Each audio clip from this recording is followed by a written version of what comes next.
দর্শক, আমি বর্তমানে অবস্থান করছি সিলেট সিটি কর্পোরেশনের ৬ নম্বর ওয়ার্ডের একটি মহিলা এবং নারী ভোট কেন্দ্রে।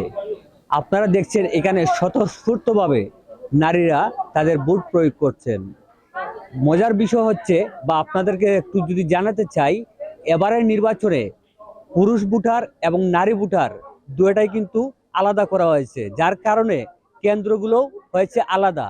নারীদের জন্য আলাদা ভোট কেন্দ্র এবং পুরুষদের জন্য আলাদা ভোট কেন্দ্র করা হয়েছে। পুলিং এজেন্ট এবং প্রিজাইডিং অফিসার যারা রয়েছেন তারা কিন্তু বলেছেন যে স্বতঃস্ফূর্তভাবে নারীরা কিন্তু ভোটার প্রয়োগ করতেছেন এবং ভোট নিয়ে কারো অভিযোগ নেই। যারা প্রার্থী রয়েছেন এই ওয়ার্ডের সবাই কিন্তু বলতেছেন শান্তিপূর্ণভাবে ভোট গ্রহণ অনুষ্ঠিত হচ্ছে।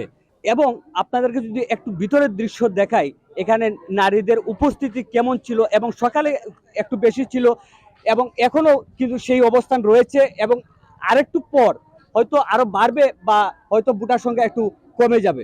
এই ভোট কেন্দ্রে যদি প্রশাসনিক অবস্থা এবং নিরাপত্তা অবস্থা যদি আপনাদেরকে দেখাই, এখানে কিন্তু যথেষ্ট নিরাপত্তা রয়েছে, আনসার রয়েছেন, পুলিশ রয়েছেন, এবং পাশাপাশি কিন্তু যারা প্রার্থী রয়েছেন তারাও কিন্তু তাদের নিজস্ব যে নিরাপত্তা কর্মী রয়েছেন তারাও কিন্তু নিরাপত্তা দিয়ে যাচ্ছেন এই কেন্দ্রকে।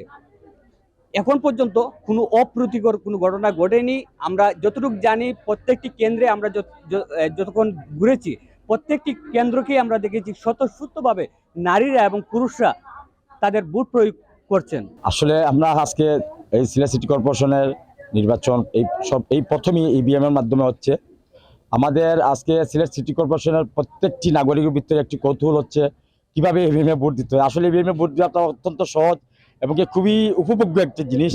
তাই আজকে আমার এই সম্মানিত ওয়ার্ডবাসী এবং সিলেট নগরবাসী আজকে ইভিএম এ ভোট দিয়ে তাদের ভোটাধিকারটা এনজয় হিসাবে নিয়ে নিচ্ছে।